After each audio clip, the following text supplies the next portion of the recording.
Hello दोस्तों, स्वागत है आपका अपने चैनल सिलेक्शन में। दोस्तों, पिछली वीडियो में हमने बात करी थी भाग 2 के बारे में, जिस पे हमने नागरिकता के बारे में पढ़ा। नागरिकता अनुच्छेद 5 से 11 के बीच में है। और इस वीडियो में आज हम बात करने वाले हैं मूल अधिकारों के बारे में। मूल अधिकारों का वर्णन भाग 3 में है, जो कि अनुच्छेद 12 से 35 के बीच में आता है। भाग 3 स्टार्ट होने के पहले पुष्प विमान का चित्रण है, जिसमें राम जी, लक्ष्मण और माता सीता अयोध्या की तरफ आ रहे हैं लंका पर विजय पाकर। उसी तरह हमारे संविधान निर्माता कहना चाह रहे हैं कि अब हमने अंग्रेजी रूपी रावण को हरा दिया है, और ये संदेश देना चाह रहे हैं कि जिस तरह राम राज्य में प्रजा रंजन था, मतलब प्रजा के आनंद की वृद्धि करना, तो इस चित्र के माध्यम से संविधान निर्माता भी हमारे देश के नीति निर्माताओं को, प्रशासकों को, शासकों को ये कहना चाहते हैं कि हमारे नागरिकों को आनंदित करो। उसके लिए मूल अधिकार सबसे जरूरी चीज़ है। अनुच्छेद 12 में राज्य की परिभाषा दी गई है। राज्य में भारत की सरकार और संसद, राज्यों की सरकारें और विधानमंडल होगा, और सभी स्थानीय और अन्य प्राधिकारी होंगे।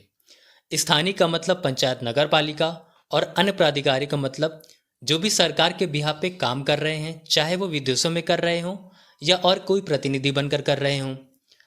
दोस्तों, मूल अधिकारों के रक्षा के संबंध में अनुच्छेद 13 में प्रावधान किया गया। अनुच्छेद 13 में ये कहा गया कि मूल अधिकारों से असंगत तथा उनका अल्पीकरण करने वाली विधियां होंगी। इसका मतलब ये हुआ कि मूल अधिकारों से असंगत कोई विधि बनाई जाती है तो वह अवैध घोषित हो जाएगी। संविधान में किसी भी भारतीय व्यक्ति को 6 मूल अधिकार का प्रावधान किया गया है।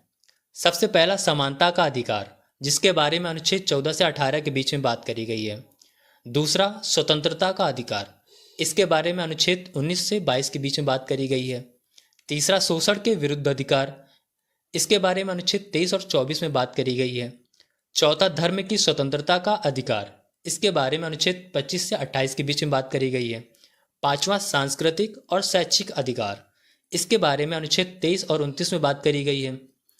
छठवां, संवैधानिक उपचारों का अधिकार, इसके बारे में अनुच्छेद 32 में बात करी गई है। दोस्तों, इस वीडियो में हम बात करेंगे सबसे पहले मूल अधिकार के बारे में, जो है समानता का अधिकार। इसके बारे में अनुच्छेद 14 से 18 के बीच में बात करी गई है।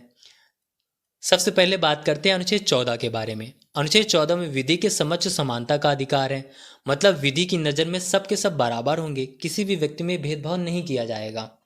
अनुच्छेद 15, धर्म, मूलवंश, जाति, लिंग या जन्म स्थान के आधार पर भेदभाव पर निषेध होगा। ये 5 आधार ऐसे हैं जिनके आधार पर राज्य नागरिकों में भेदभाव नहीं करेगा। अनुच्छेद 16, सभी नागरिकों को लोक नियोजन के विषय में अवसर की समानता होगी। इसका मतलब पब्लिक एम्प्लॉयमेंट के अवसर पर सभी को समानता का अधिकार है। अनुच्छेद 17, अस्पृश्यता का अंत, मतलब अनटचेबिलिटी का अंत किया जाता है। जो छुआछूत मानेगा उसे दंडनीय अपराध दिया जाएगा। अनुच्छेद 18 में उपाधियों का अंत कर दिया गया, जिसमें यह कहा गया कि विद्या और सेना के अतिरिक्त कोई उपाधि नहीं देगा, राज्य भी उपाधि नहीं दे सकता। दोस्तों, ये रहे सबसे पहला मूल अधिकार, समानता का अधिकार, जिस पे हमने अनुच्छेद 14 से 18 के बीच में बात करी।